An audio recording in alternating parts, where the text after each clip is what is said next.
Hello. Welcome to Margaret's Storytime. Today, we're going to hear the story of Thumbelina. This story is a classic fairy tale by Hans Christian Andersen. It tells the journey of a tiny girl, no bigger than a thumb, who faces challenges in a world much too big for her, from being taken by toads to fleeing unwanted marriages. Thumbelina searches for a place where she truly belongs. It's a tale about kindness, courage, and finding where your heart feels at home. Are you ready? Let's dive into our story.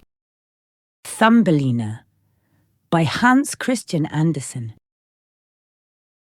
A lonely woman wished for a child. A kind fairy gave her a special seed. When it bloomed, a tiny girl appeared, no bigger than a thumb. The woman named her Thumbelina. One night, a toad saw Thumbelina sleeping in a walnut shell cradle. She'll be a perfect bride for my son. The toad took her away to a pond. Thumbelina cried, but with the help of friendly fish and a butterfly, she escaped.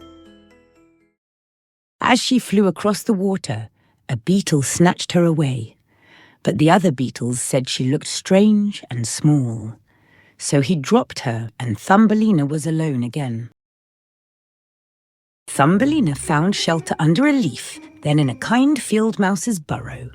But soon the mouse said, "You must marry my neighbour, Mr. Mole.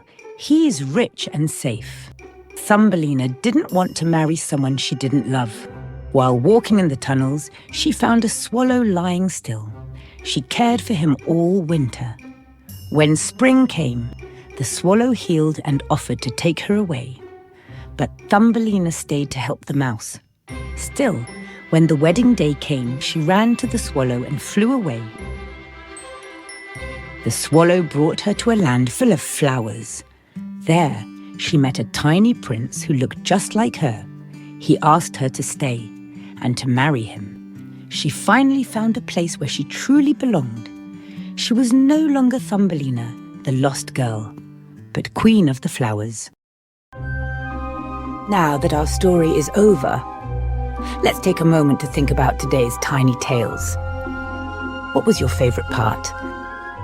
And what did it make you think about? So remember, just like this story showed us, even the smallest person can have the biggest heart. Kindness, bravery, and being true to yourself can help you find where you belong. Here's a little question to think about. Have you ever felt out of place or different? What helped you feel more comfortable or accepted? Tell someone close to you, and maybe you can talk about why. Thank you so much for joining me today. It was so much fun to share this story with you, and I can't wait to bring you more magical tales very soon.